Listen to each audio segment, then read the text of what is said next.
പറ്റില്ല. സഹാബത്ത് വല്ലാതെ പൊട്ടി പൊട്ടി കരയാൻ ഇപ്പോഴും ചേർത്ത് പിടിച്ച മഹാനായ സിദ്ദീഖുൽ അക്ബർ റളിയല്ലാഹു അൻഹു ഹബീബിന്റെ വഫാത്തിന് ഓടി വരാണ്. ഹബീബിനെ കാണാൻ വേണ്ടി ഓടി വരാണ്.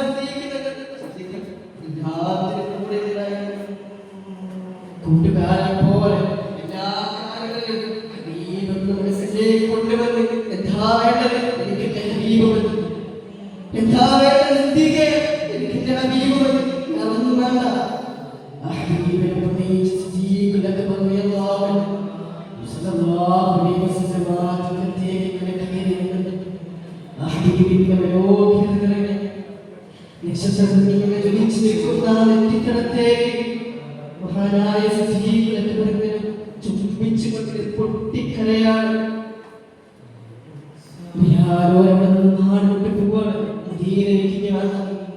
ഹബീബിനെ കാണാത്ത മദീന എനിക്ക് വേണ്ടെങ്കിൽ എങ്ങനെയാ താങ്ങാൻ കഴിയുക?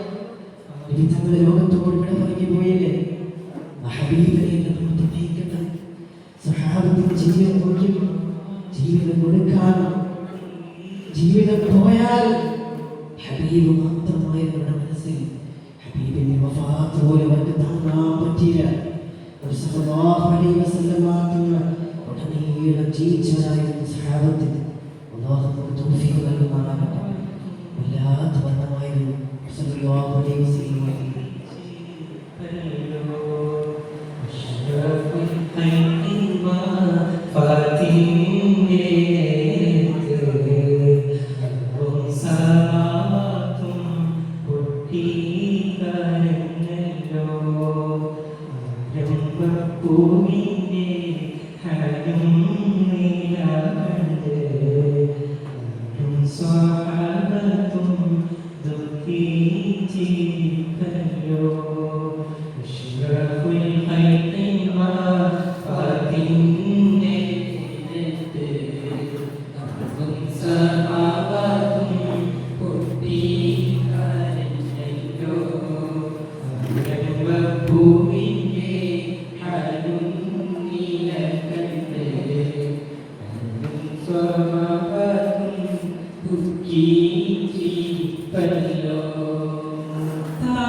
السلام عليكم ورحمة الله.